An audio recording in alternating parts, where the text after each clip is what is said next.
Bueno, muy buenas tardes para todos. Les habla el ingeniero Eber Arturo Arcos. Y, vamos a continuar con el contenido de eh, esta semana, que es ya el último. Estamos hablando un poquito de los sistemas de levantamiento artificial. Quedamos en, quedamos en los sistemas de levantamiento, estábamos viendo unos videos. No voy a compartir el video ahorita porque, pues, em, me están ocurriendo algunas fallas y errores en el audio. em, Me está ocurriendo unas fallas en el audio, en el video, entonces prefiero disminuir la carga de la grabación para que no me vaya a quedar de pronto sin audio o sin video, ¿sí? Ya me ha pasado, entonces por eso no estoy colocando mi imagen ahí, mi cara, por decirlo así.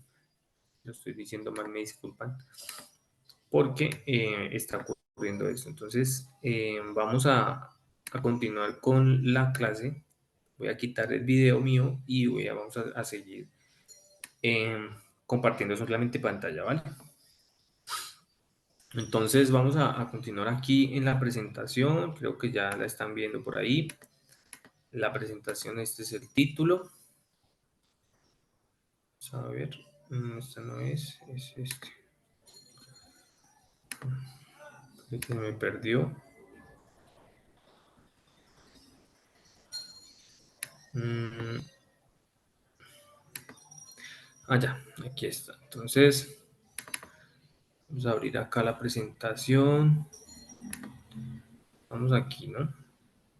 A ver, miro vamos a compartirlo nuevamente.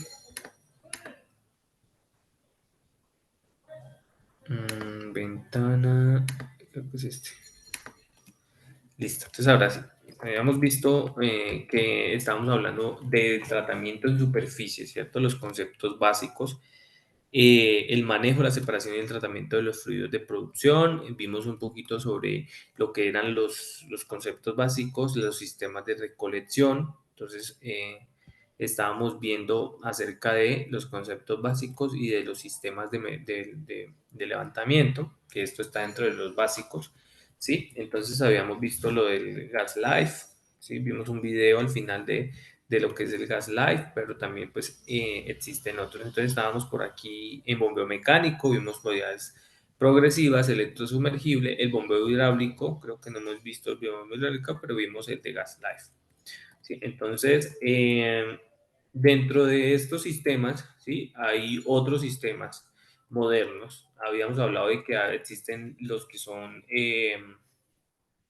híbridos. Los híbridos, entonces, es usar bombas diferentes, con diferentes de pronto mecanismos en sus bombas o dos tipos de bombas diferentes. Por ejemplo, puede haber un híbrido entre una centrífuga y un cavidad progresivo, porque pues son sistemas que giran, ¿sí? Las centrífugas del sistema electrosumergible simplemente son las bombas que giran y este giro produce entonces que se centrifugue hacia arriba el fluido y de esta manera el fluido salga a superficie y tengamos producción. Eh, el bombeo hidráulico, entonces es sencillamente un fluido que se bombea a presión y este fluido lo que hace es levantar la columna por medio de este pistón que viaja. Cuando ya recibe esa presión, él vuelve y sube a superficie y el fluido viene con él. Es como una jeringa que uno sube el émbolo y luego suelta y él sigue saliendo el fluido que se está succionando debido a esa fuerza que ejerció el émbolo. Este es el émbolo del bombeo hidráulico y pues digamos que el bombeo hidráulico es utilizado porque pues es económico, pero él tiene entonces un manejo en superficie que le hace tener facilidades muy grandes como el tanque de almacenamiento del fluido que se usa para enviar este émbolo. Entonces esto digamos que es una desventaja porque ocupa mucho campo, ¿sí? Entonces tiene esta desventaja. El gas life es un sistema que tiene una desventaja y es que solo sirve para yacimientos de crudo que tienen que necesariamente tener gas, ¿sí? Tienen que tener gas asociado. Si no tienen gas asociado o tienen muy poco gas asociado, pues sencillamente no nos va, digamos, este sistema de bombeo nos va a funcionar en ese pozo. Bueno, entonces mira, aquí hay otros sistemas nuevos, ¿sí? Los sistemas nuevos, bombeo Borg Life, que es sencillamente una maquinita que lo que hace es acá succionar el fluido, mírenlo aquí, ¿sí? Entonces, esta maquinita es moderna, es muy sencilla, ustedes están viendo ahí, y es una manera muy sencilla de nosotros entonces extraer hidrocarburos, ¿sí? Por medio de la succión del fluido, ¿ya? Entonces, ahí lo que hace es una guaya, por decirlo así, que sube y baja, en vez de ser una varilla, es una guaya. Dice que es un sistema de extracción de petróleo. La extracción se realiza por medio de una manguera que es transportada dentro del casing, por medio de una cinta hasta la columna del fluido del pozo. En esto, en algunas ocasiones es cinta y a veces es una guaya, ¿sí? Entonces lo que hace es simplemente succionar por medio de una manguera. Entonces es algo como sencillo, pero pues lo que aplica este sistema, que es el BORS, es para equipos, perdón, para pozos poco profundos, ¿sí? Debido a que la succión pues en pocos profundos es más fácil que una succión en pozos muy profundos. Entonces, dentro de este casing, por medio de una cinta en la columna del fluido, luego de un cierto tiempo se espera la manguera levantada para descargar el fluido dentro del tanque de almacenaje y enviado a las baterías por medio de unas bombas de transferencia. Entonces, la manguera se usa para succionar el crudo. Bombeo Rotaflex. Entonces, la unidad de bombeo Rotaflex es sencillo. Nosotros estamos viendo un video. Mire el Dinapum. La vez pasada creo que no me acordaba bien el nombre, pero este es el Dinapum. Es sencillamente una polea que viaja, sube y baja por medio de un pistón. Y la Rotaflex es la unidad que cambian, estos dos cambian el uso del machín. ¿Ya? Entonces el machín, estos usan espacio hacia arriba, el machín usa pues un espacio mucho mayor en superficie. ¿Ya? Entonces estos son como dos edificios y cada uno tiene una forma de subir y bajar las varillas. Entonces, este es un sistema de bombeo mecánico con en superficie unos sistemas híbridos porque ya se modifican las condiciones en superficie para que quede de una manera mucho más sencilla poder hacer trabajos en campo. ¿Ya? Digamos que esto también facilita para los trabajos que se hacen de workover, porque el machine, para hacer trabajos de workover, el machine se tiene que prácticamente desbaratar una parte y esto toma pues tiempo, esto pues demora un poquito más las tareas, mientras que estos sistemas son muy sencillos. Ellos dan el espacio para que puedan tener el trabajo mucho más de manera fácil los equipos de workover. Digamos que estos son sistemas en superficie que han mejorado la aplicabilidad de los sistemas de levantamiento artificial en superficie, en los campos. Bueno, entonces aquí entramos a una parte importante sobre las propiedades de los fluidos. Vamos a hablar un poquito sobre las propiedades. Ya ustedes cuando estén en producción en la parte 2, ya en tercer semestre, ya estas propiedades aquí simplemente las estamos viendo a modo de introducción, pero ya en ese entonces ya deben de saber muy bien cuando se hable acerca de la viscosidad, cuando se hable de la temperatura, cuando se hable del agua libre, cuando se hable de gas, del aceite, cuando se hable del contenido de sal. Entonces, todas estas propiedades, la 1, la 2, la 3, la 4, todas estas propiedades son necesarias para ustedes poder tener, almacenar, tratar y vender los hidrocarburos, ¿sí? Las aguas que se liberan de la producción de petróleo son aguas muy contaminadas y deben de tener entonces propiedades específicas para poder verterlas o para poder reinyectarlas. Por lo tanto, estas propiedades que deben de tener estas aguas deben de ser modificadas para estar de acuerdo con la normatividad de las aguas. Entonces, por eso es importante que ustedes tengan en cuenta esto. Puse una gráfica para que usted se dé cuenta cómo se relacionan. Esta gráfica relaciona la viscosidad, que no está ahí dentro de las propiedades de los fluidos, pero hace parte de ellas la viscosidad del agua, la viscosidad del aceite. Se puede hablar un poquito de la viscosidad del gas, que es prácticamente nula, pero sí existe viscosidad en el gas. Y las unidades de viscosidad, las unidades de temperatura. Miren que esta gráfica me relaciona la viscosidad con la temperatura y dice que ellas dos tienen una relación inversa. ¿Qué es una relación inversa? Una relación en donde si esta aumenta, la otra disminuye. ¿Sí? Son directamente proporcionales de manera inversa. Es decir, que si la temperatura aumenta, la viscosidad disminuye. Y si la viscosidad aumenta, la temperatura disminuye.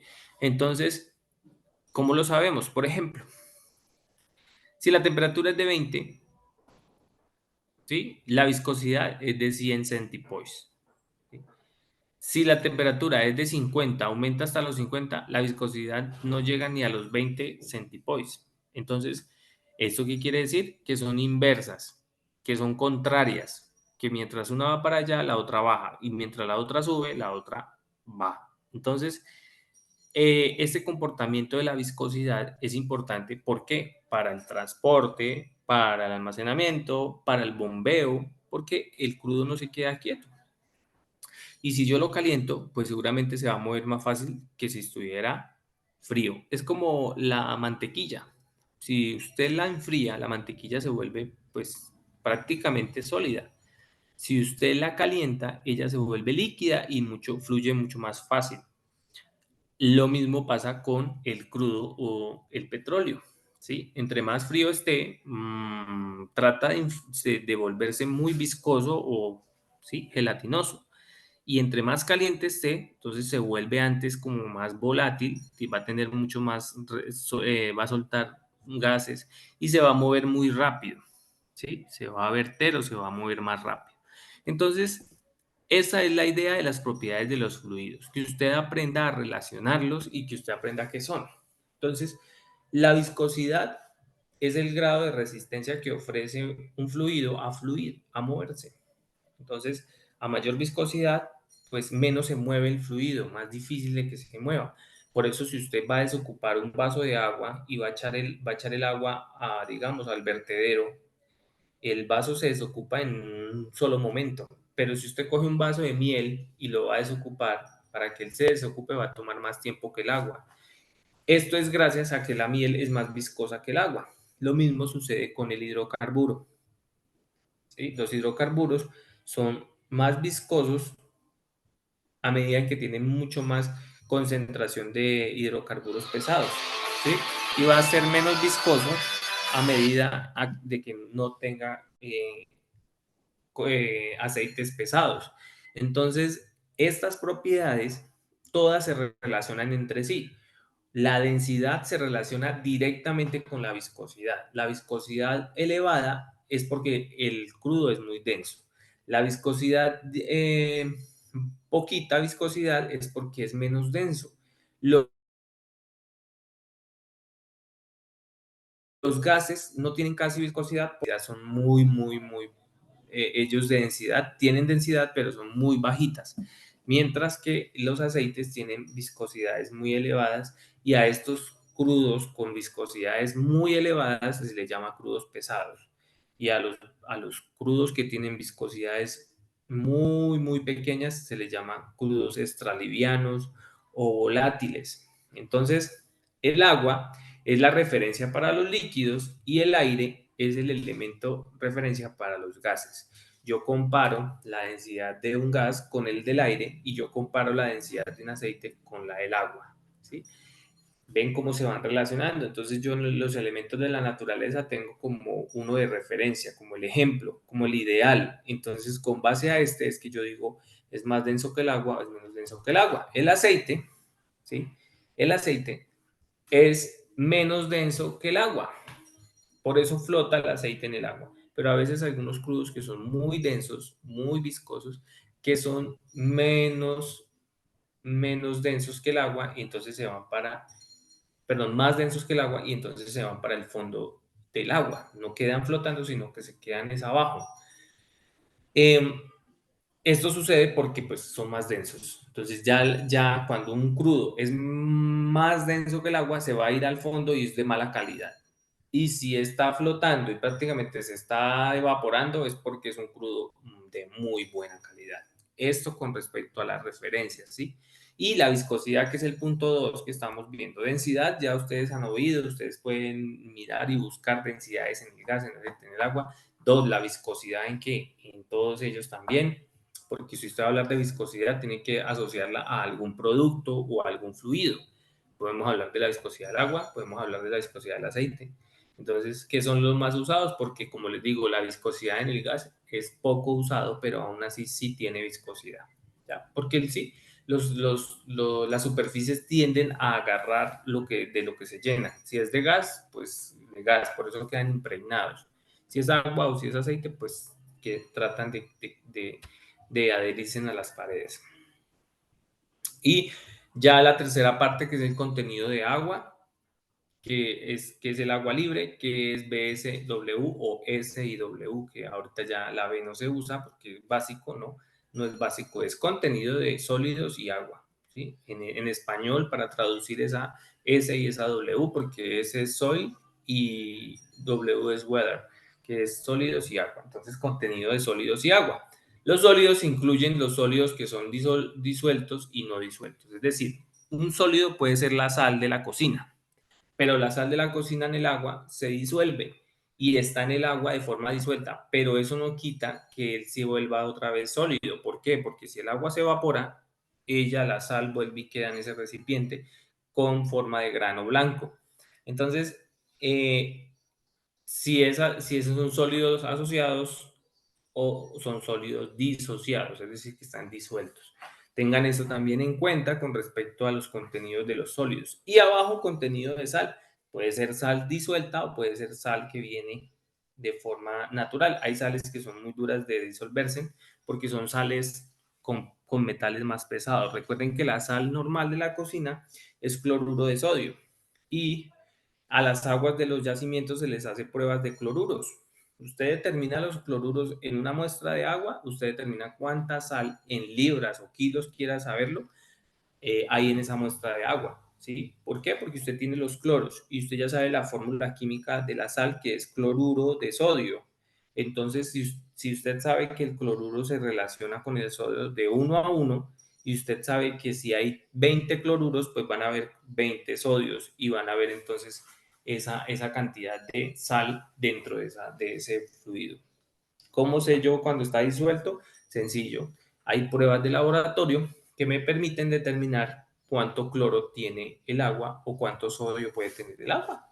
Entonces, eso se hace en laboratorios. Entonces, las propiedades de los fluidos, que básicamente vamos a ver digamos, estas 4 propiedades, son importantísimas a la hora de nosotros conocer la producción. ¿Por qué?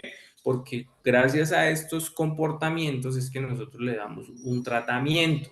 Entonces, es como cuando vamos al médico. Si no tenemos fiebre, pues no nos van a dar nada para la fiebre, pero si tenemos fiebre, nos van a dar entonces para la fiebre. Si tenemos dolor, pues nos van a dar analgésicos. Si no tenemos dolor, no nos van a dar nada para el dolor, nada de analgésicos. El crudo le pasa lo mismo. Si tiene mucha agua, se le tiene que dar un tratamiento para crudos con agua. Si tiene muy poca, pues se le hace un tratamiento más bien corto y preciso para quitarle la poquita agua, ¿sí? Si tiene mucho gas, entonces si es suficiente gas, le vamos a dar un tratamiento al gas para venderlo. Pero si es poco gas, pues se le va a hacer un tratamiento de quemado. Para eso entonces están las TEAs, en donde al final se queman todos esos gases que de pronto vienen acompañando al crudo, que no son suficientes o que son muy contaminantes, que no tienen nada de valor comercial o muy poco valor comercial, entonces sale más barato quemarlo y ventear esa quema o esa combustión por medio de una tea. Entonces, por eso es que usted cuando pasa por un campo, hay a veces esas chimeneitas que aparecen allá echando fuego, y es sencillamente porque se está dando un tratamiento final a un gas o a un residuo gaseoso de la producción que hay de petróleo en esa área o en ese campo. Entonces, aquí queda entonces de manera introductoria las propiedades de los fluidos, Espero que si tienen tiempo de leer, investiguen densidades del gas del petróleo, del metano, del propano, las densidades del aceite, qué aceites son, aceites derivados de petróleo. Por ejemplo, la CPM es un aceite y ellos tienen una densidad, una referencia de densidad, ¿sí? La viscosidad del petróleo, en qué unidades está. Entonces hay diferentes viscosidades, no es solo una. Entonces hay viscosidad cinemática y hay una viscosidad que es la dinámica, cinemática y la viscosidad dinámica. Una cosa es la viscosidad cuando un fluido está quieto y otra cosa es la viscosidad cuando se está bombeando. ¿Sí? El movimiento que tiene y la presión que se genera al bombearse le da un valor a la viscosidad, inclusive las unidades cambian.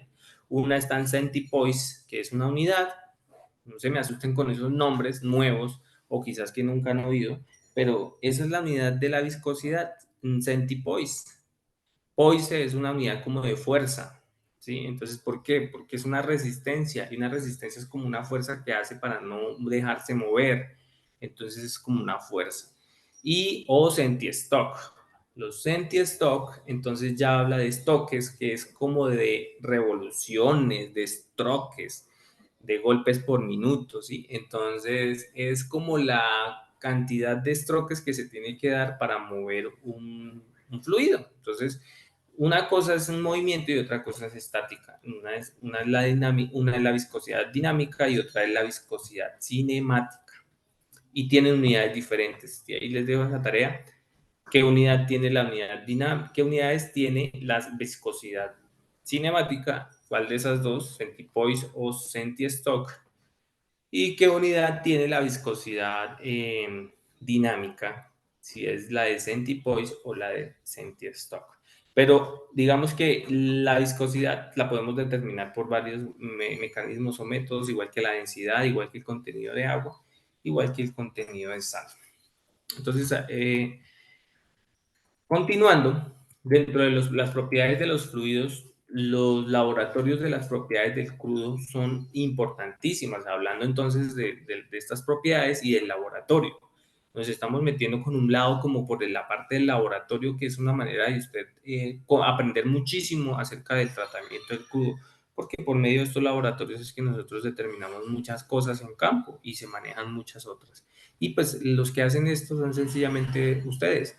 Ustedes los técnicos que tienen experiencia en campo, ustedes saben que en campo ustedes hacen cosas importantes, ¿sí? Se les delega cosas importantes, tareas, actividades de obra, frente de obra, donde el que está haciéndolo está haciendo prácticamente todo y pues tendrán un ingeniero que los dirige, pero es porque el ingeniero tiene una idea macro más todavía del proyecto y usted tiene una idea local de lo que tiene que hacer ahí. El laboratorio es una parte local, la medición en tanques es otra parte local y ya lo que es como tal la batería de producción o de tratamiento es un área ya general, ¿ven? Entonces no solamente hay laboratorios allá también entonces están toda la parte técnica y operativa de los tanques, de las líneas, de las válvulas, de los dispositivos y equipos, generadores, bombas, electricidad, sistemas contra incendios, toda la parte HS, toda la parte operativa de obras, quizás también hay la parte de almacenamiento, de compras. Entonces ya esa es una idea totalmente macro si yo reúno todas esas partes locales. Entonces, dentro de los laboratorios de las propiedades del crudo están la determinación de la temperatura del crudo, que eso lo especificamos ya en producción 2. Ustedes son de primer semestre, nosotros no vamos a ver todavía esto, simplemente les estoy enseñando hacia dónde vamos, que es la determinación de la temperatura, destilados y otros productos del petróleo, ¿sí? Entonces, en el laboratorio en laboratorio y en campo tenemos que determinar la temperatura por medio de un elemento, un termómetro que me permita hacerlo. ¿A qué? Al crudo y destilados o productos del petróleo. Entonces, no solamente se casen con un producto, porque en campo hay tanques de almacenamiento de ACPM, tanques de almacenamiento de gasolinas, tanques de almacenamiento de agua, tanques de almacenamiento de full oil, que es otro tipo de gasolina pues contaminada que se utiliza también para disolver crudos y poder transportarlos cuando son muy viscosos. Dos, determinación de la densidad del crudo. Entonces ya aquí viene la densidad y la gravedad API que van juntos, van conjuntos, van de la mano porque los grados API son la comparación entre la densidad del agua y la densidad del petróleo. Con base a esta comparación sale unos grados API que son que me determinan la calidad del crudo y entonces la escala de la calidad del crudo me permite determinar si mi crudo es un crudo extra liviano, liviano, mediano, pesado, extra pesado, ¿sí? Que ese es en lo que está categorizado el petróleo, sus derivados y otros productos del petróleo. Entonces aquí todos tienen que ver es con el crudo, los destilados y otros productos. Otros productos como el gas óleo, como el full oil, como el ACPM, como la gasolina, gasolina jet, crudo, ¿sí? Naftas, agua.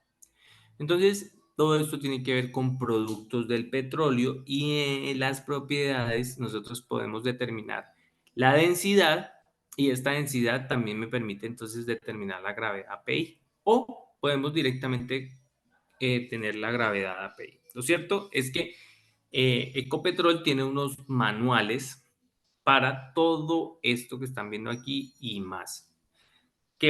¿Para qué son los manuales? Para dirigirnos a llevar a cabo una actividad en campo. ¿Mm?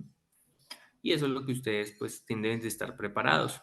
Por eso les preguntan cosas de volúmenes, por eso les preguntan cosas de cifras, por eso les preguntan a ustedes cuando les hacen entrevistas, es qué es la gravedad API, si un crudo de 40 grados API se encuentra almacenado en un tanque, bueno, ¿qué le mediría a usted o qué haría usted o en caso de un incendio? Le pueden preguntar, por ejemplo, lo de la electricidad estática, que pues, es algo muy, muy, muy importante de tenerlo en cuenta y claro, pues a la hora de usted trabajar en una batería.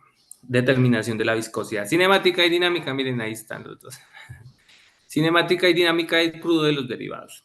Determinación del punto de rocío y de llama del petróleo y sus derivados. Ya que aquí encontramos una determinación importante, muchachos. La temperatura altera la viscosidad, altera al petróleo de una manera que usted no se imagina. Esta determinación del punto de rocío y de llama se le llama flash point y fire point.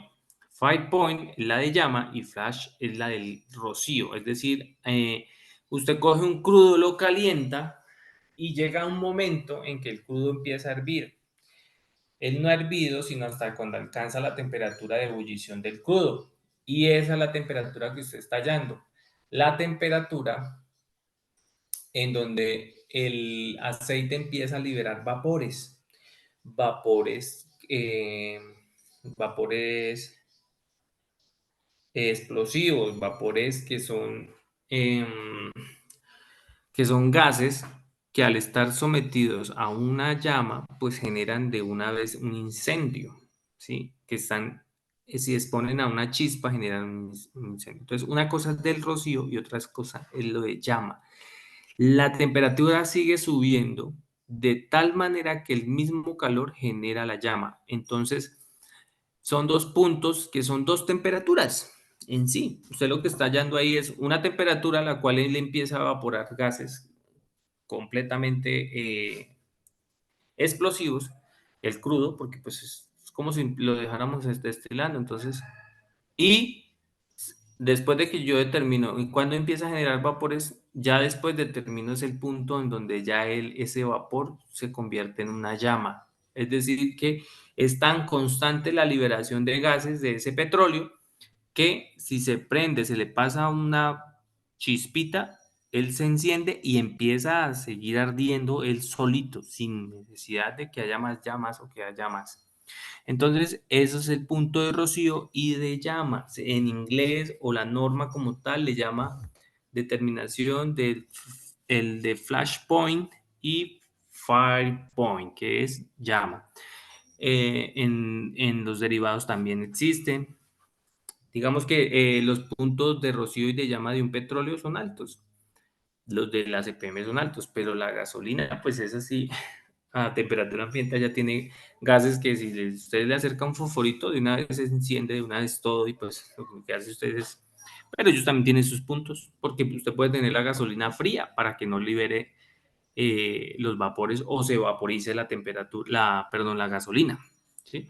Por eso es que usted si deja la gasolina por ahí destapada, el que la tiene almacenada en un tanque o en un galón o, bueno, en un recipiente y lo deja, no la tapa bien, ella se evapora. Cuando usted va, no va a encontrar nada. ¿Por qué? Porque ella se evapora a la temperatura ambiente. Por eso es que es tan peligrosa y por eso es tan delicado nosotros manipular las gasolinas. Y por eso hay que tener mucho cuidado con ellas, porque son muy volátiles. Volátiles es que a una temperatura muy baja ellos están liberando gases que generan incendios o que sencillamente hace que se pierda el producto. Porque se desaparece, porque se evapora. 6. Determinación de la presión de vapor del petróleo y los derivados y otros productos del petróleo. Entonces, la presión de vapor es cuando si está caliente ese crudo y genera entonces gases, ¿qué tanta presión se genera? Esta determinación se le llama prueba de la presión rate. ¿Sí? Así se llama, rate. Presión rate. Esta presión es la presión que se genera cuando usted calienta y calienta un hidrocarburo y lo lleva a cierta temperatura, él va a generar cierta presión. ¿Mm? Entonces, al generar esta presión, yo voy a saber qué comportamiento tiene en presión y entonces tengo que tener un dispositivo para calentar el crudo y tratar las emulsiones para calentar el agua y el aceite que vienen disueltos y separar el aceite del agua. Entonces necesito equipos que resistan ciertas presiones porque voy a calentar un crudo para poder liberarle agua, quitarle a ese crudo esa mezcla de agua, quitarle el agua y dejarlo limpio. El crudo no se vende con agua porque el agua no la compran, lo que compran es el crudo. El agua la compran, pero el agua de la llave de la casa, eso es otro cuento y eso es, pues ya es el agua de, de uso, de uso doméstico. Estas aguas que yo les estoy hablando son aguas fósiles, aguas contaminadas, aguas que tienen sales muy tóxicas, aguas que vienen y han estado almacenados con el petróleo y que tienen un color oscuro, que no son aguas aptas para consumo de nadie y que pues tienen metales pesados, vanadio, estos metales son muy cancerígenos, son muy dañinos para el medio ambiente y para nosotros. Entonces tengan todo esto en cuenta. Ya hemos visto, entonces ya les he hablado sobre la determinación del vapor. Séptimo, determinación del contenido de sal en el crudo. Mira, ahí escribí Carl Fisher. El Carl Fisher lo que hace es medirle a usted por medio de un blanco, es decir, una referencia blanca que no tiene cloro, la cantidad de cloro, la cantidad de iones de cloro en una muestra de crudo. Entonces, por lo general, el muestreo del crudo debe de ser un muestreo muy, muy ideal. ¿Por qué? Porque la muestra se tiene que someter a varios procesos en laboratorio para determinar su comportamiento, para determinar sus propiedades, para poder asimismo vender un crudo con cierta calidad. Entonces, el contenido de sal en el petróleo crudo se utiliza por medio de un Carl Fisher, que es un sistema eh, de resistividad eléctrica. ¿Qué quiere decir esto? Si usted coloca un cable roto, ¿sí? Se corta, digamos, es un experimento en la casa peligroso, pero pues funciona así para que se dé cuenta. Y es que usted, los cables tiene un cable eléctrico, tiene dos cables en sí, uno que va uno por donde viajan los electrones y otro como el blanco, como el neutro, perdón, para poder crear el diferencial de electricidad y así pues para que la electricidad viaje, ¿cierto? Entonces, si usted pela alguno de los dos, lo corta en dos, alguno de esos dos que van unidos, digamos, una extensión en la casa. Entonces pela uno de esos dos cables que están ahí unidos y lo corta y pone en un extremo del agua y al otro extremo la otra parte del cable. El agua es conductora eléctrica por naturaleza, pero está estandarizada, es decir, ella transmite o es transmisora de electricidad, pero hasta cierto parámetro, o sea, cierta cantidad de electricidad. ¿Qué le sucede al agua cuando yo le agrego sal? Aumenta significativamente su forma de transmitir electricidad. Entonces, cuando yo transmito con sal, si tiene mucha sal, entre más sal tiene, los electrones viajan mucho más rápido y se genera una electricidad más elevada. Y entre menos sal tiene, pues menos electricidad pasa a través del agua. Entonces, esa resistencia alta o baja me va a determinar qué tantos cloros tengo y si yo sé cuántos cloros tengo, yo voy a saber cuánta sal tengo. Así es que funciona el Carl-Fischer. Eso sí, la muestra tiene que disolverse. Yo tomo una muestra, la llevo a 50 grados, 50 mililitros, pero esos 50 mililitros los tengo que mezclarla, entonces ahí aparece el tolueno, el sileno, que son elementos también de laboratorio muy usados como disolventes de crudos o derivados. Esto lo que hace es como mezclarse y dejar el crudo mucho más expuesto.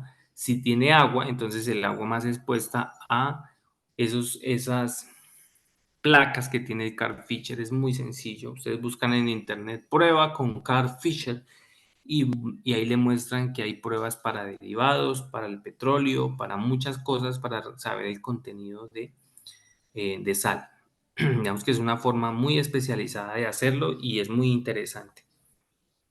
Porque pues es una práctica que para la química, toda la química que se ve ahí es bastante práctica y es muy buena. Entonces ahí les dejo. El octavo, determinación de agua y sedimentos por diferentes métodos. Mire que ahí dije entre otros porque es que este es simplemente uno de los laboratorios que más se hacen. Esta de la determinación de agua y sedimentos, el Carl Fischer también determina cantidad de agua, porque si usted tiene agua en el crudo, pues muy seguramente va a pasar electricidad. Si no tiene agua, no va a pasar. El crudo, los aceites no son transmisores de electricidad. Es decir, que si usted pone el cable en un recipiente con aceite, una parte del cable que partió en dos a un extremo y el otro al otro, ellos no se van a unir porque el aceite, al contrario, el aceite es aislante. ¿No? El agua es transmisora. Es decir, el aceite es muy resistente y el agua no es resistente. Lo que resiste es lo que no deja pasar electricidad y lo que no resiste es lo que deja pasar. Entonces los electrones viajan mucho más fácil por el agua y no viajan por el aceite. Entonces el Carl Fischer también me permite determinar en cierta forma sal, pero agua a su vez también le puede ayudar o se determina agua también por medio del Carl Fischer. Entonces, en la determinación del agua y sedimentos, por diferentes métodos, ¿cuáles tenemos? Tenemos la determinación del agua y sedimentos por el método de la centrífuga, ¿sí? Y la determinación de agua y sedimentos por medio del Carl Fischer. Entonces, como lo estábamos viendo ahorita, la sal es un sedimento.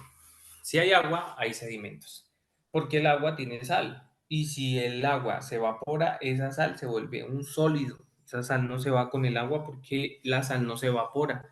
La sal se solidifica. En vez de volverse líquida con el aumento de la temperatura, la sal se vuelve sólida. Entonces, por eso se convierte automáticamente en un sedimento más que lo que va a hacer es corroer, que va a empezar a generar es un problema en campo. Por eso es que estoy hablándole de estos 8 laboratorios, porque muchos de ellos nos va a ayudar a transportar el petróleo, otros nos va a dar un parte bueno para poder venderlo, porque no va a tener agua, no va a tener sólidos, no va a tener sal. En parte también sabemos si la viscosidad nos va a permitir enviarlo por tubería o nos toca mezclarle una nafta o nos toca mezclarle un fluid o nos toca enviarlo por carro tanques, en fin, o cómo enviarlo por carro tanques.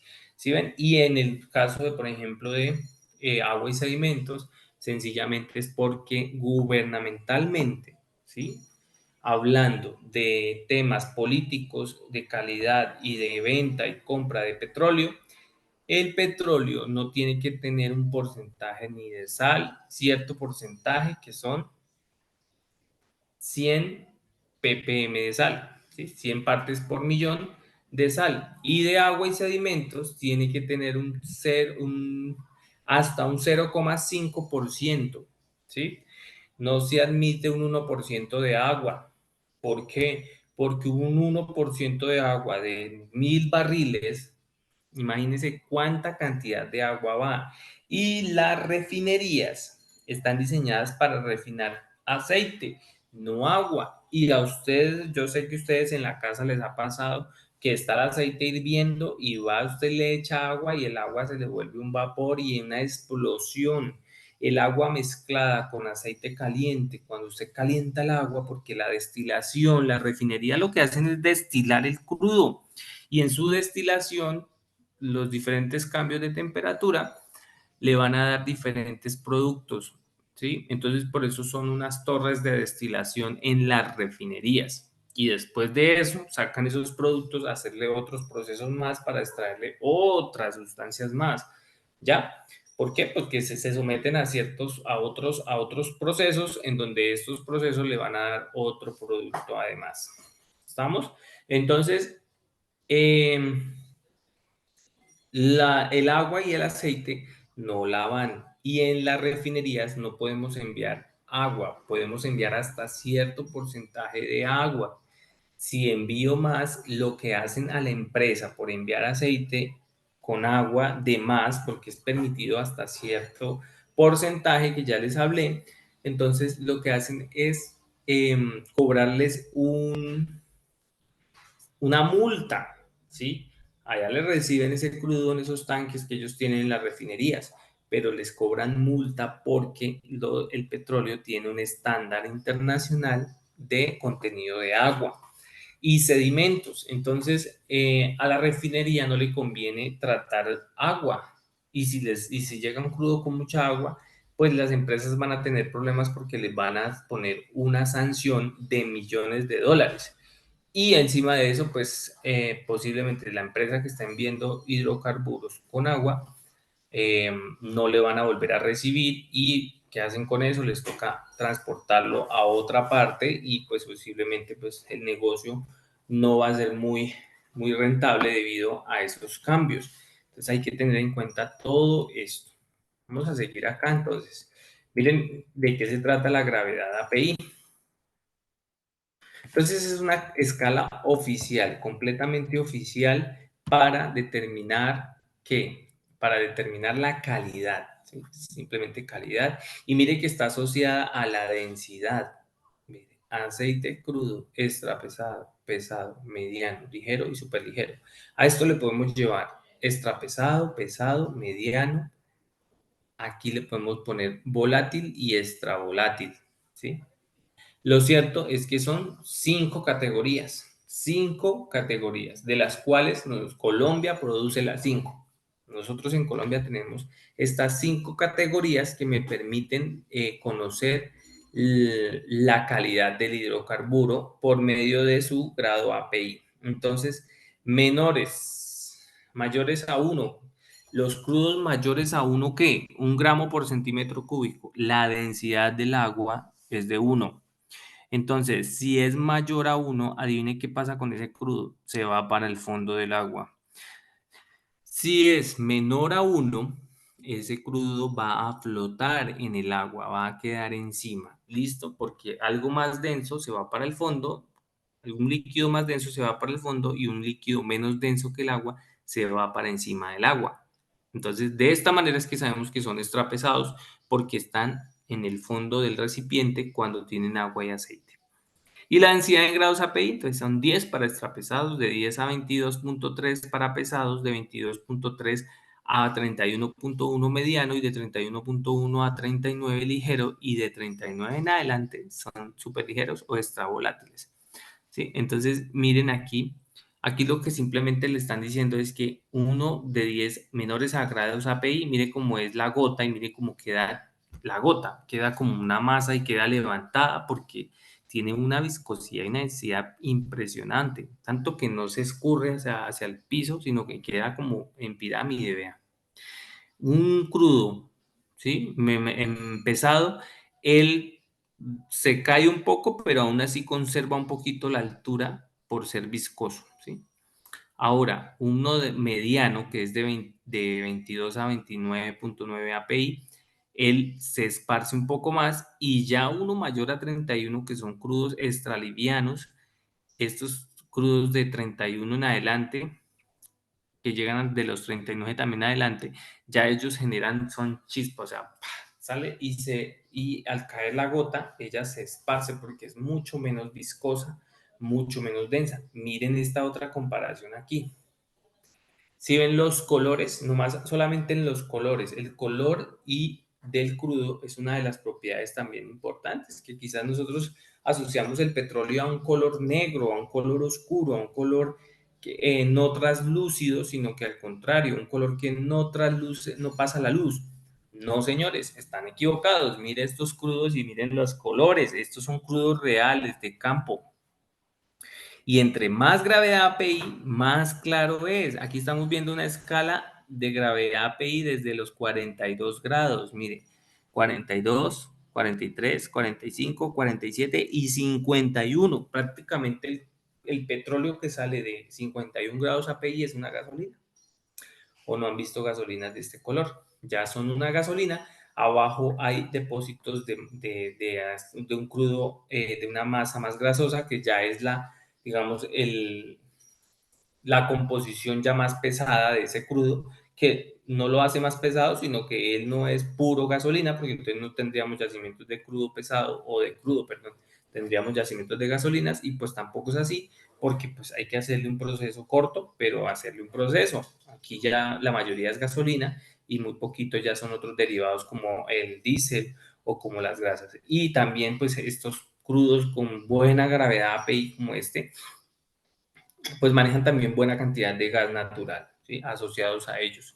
Mientras que estos más negros, que de ahí para abajo empiezan a ver otros negros, más negros, y entre más abajo la escala, más negros son, pues ellos son grasas, generan plásticos, vinilos, generan gasolinas, pero más bien en su contenido poco. ¿Sí? En masa, digamos que un petróleo pesado, aproximadamente en masa, de su cantidad, el 20% pueden ser gasolinas, mientras que en uno de 51 el 80% puede ser gasolina. Es todo completamente lo contrario. Entonces, mire, menor gravedad API, mayor gravedad API. Mayor viscosidad, menor viscosidad. Miren que la viscosidad y la gravedad API son inversamente proporcionales. A menor viscosidad, mayor gravedad API. Es decir, que los crudos con muy buena calidad son menos viscosos y más claritos. Y mire los colores. Entonces, acá hay un rojo parduzco, un rojo ya oscuro, un oscuro ya, eso es un café, un ocre oscuro, un naranja y un amarillo. Para que tengamos en cuenta entonces que esto, en la industria, se maneja este tipo de propiedades de los fluidos. Vamos a dejar por aquí el tema. Ya para la próxima clase vamos a continuar con este tema muy interesante, que es la gravedad API de los crudos. Tienen que aprenderse en esta escala, se la tienen que aprender. Ahí les dejo esa tarea o ese logro o eso que ustedes quieran saber, pero esta escala tienen que saber que es un extrapesado y que más o menos una gravedad. Entonces, que le puedan decir, bueno, en calidad, un crudo de 30 grados API, ¿qué? ¿Cómo se le puede llamar o qué calidad tiene? Ah, no, es un crudo que es un crudo mediano, ¿cierto? Ah, es un crudo mediano. Ah, que de 52. Ah, no, eso es un extra liviano o un volátil extra liviano. Extra volátil, perdón. porque los dos últimos pueden ser ligero, súper ligero o volátil, súper extra volátil. ¿Listo? Son nombres que a veces les pone, que cambian, pero extra quiere decir que ya es lo mejor. Y sale a partir de los 39 grados. Entonces le dicen, tengo un crudo de 42 grados API. ¿Qué crudo es? Ah, un extra liviano. Listo, perfecto. Quedó ok las cosas. Entonces aquí está, dice que la gravedad de API es la escala oficial para la determinación de la calidad del crudo y por medio de esta calidad de crudo se fiscaliza y se determinan muchos procesos desde su tratamiento en campo, transporte y refinación. Y el color, pues de las muchas propiedades visibles y de poca visibilidad, la muestra de la calidad del crudo. Entonces demuestra esta calidad. ¿Sí? Entre más translúcido sea el crudo, más calidoso. Entre más oscuro sea, menor es la calidad. Entonces ya los black oils, así se le llaman a estos en inglés, extrapresado se llama black oils, aceites negros, es porque son viscosos, mire, son así, son una masa completa. Quedamos por ahí, estamos pendientes ya entonces para finalizar la última clase con ustedes, espero que tengan un excelente día y hasta la próxima muchachos.